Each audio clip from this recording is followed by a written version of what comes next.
We have abortion. We have the whole thing brought back into the states where it belongs. That's where everybody wanted it for years and years and years.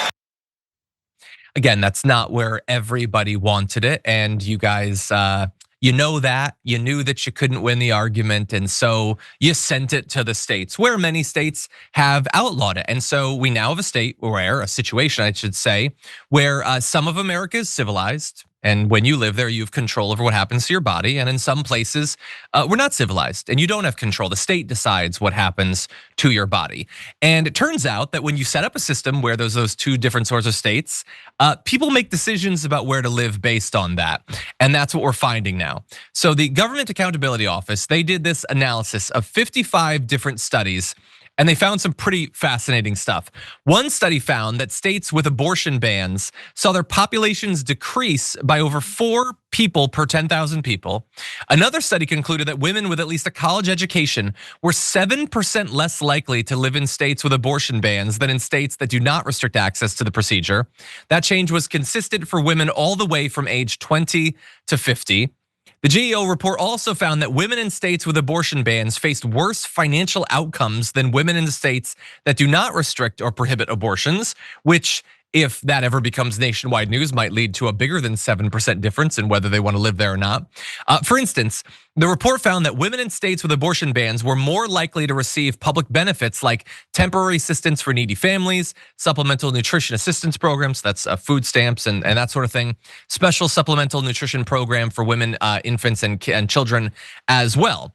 Now, some of the gap between those two states in that area is definitely going to change because those programs are being killed by the Republicans. So soon you won't even have access to them. So that'll change things a little bit at least. But 7% difference in whether you want to live there based on this. And understand that number would be higher, except that many people can't choose where they live based on things like whether they'll have control over what happens to their body. It is simply too expensive. It is out of control financially, let alone things about where your family are and all of that.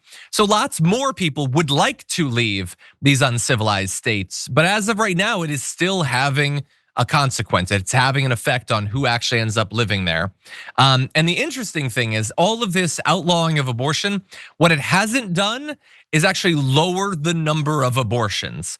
Because you take a look at this chart, this is comparing 2024 in dark green to 2023 in the lighter to 2022 in the even lighter.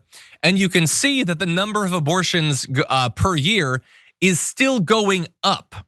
It's obviously distributed a little bit differently in the different states that it used to be, but it has not actually resulted in less abortions actually happening, Sharon.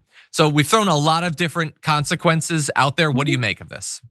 Well, that's interesting, the last part that you raised there, because instead of taking a scientific approach, scientists, if you're a good one, you have to have an open mind. Just view the data objectively. You cannot form a hypothesis, an educated guess, until you have some real data that comes back to you. Instead, with this whole abortion thing, it was assumed that women are garbage and criminals who want to kill babies. That's where they started. Had they just really studied it and understood that you and I don't know anyone who wakes up and says, golly, I wish I could get an abortion today. When can I get another abortion? It's so stupid. If you want to prevent abortions or have less abortions, you can do it. You have to be socially good to people, comforting to people. You have to help people. No one wakes up and thank you. That's it. No one wakes up and says, I'm begging you, give me an abortion today. It's just so stupid. And it's wrong to start with that premise that women are garbage who wish to kill babies, so we have to protect babies from, we're the nurturers, okay? Yeah. By the way, I'm just gonna also, I don't know how long you'd have to have this play out before you'd see the effect, but 7% are considering it and whether they want to live there. I don't know what the percent actually is that move out of these areas. But how many percentage points need to before that long-term becomes kind of a bad thing for the men living in those red states who already believe that dating is far too difficult and like the incel thing and all of that.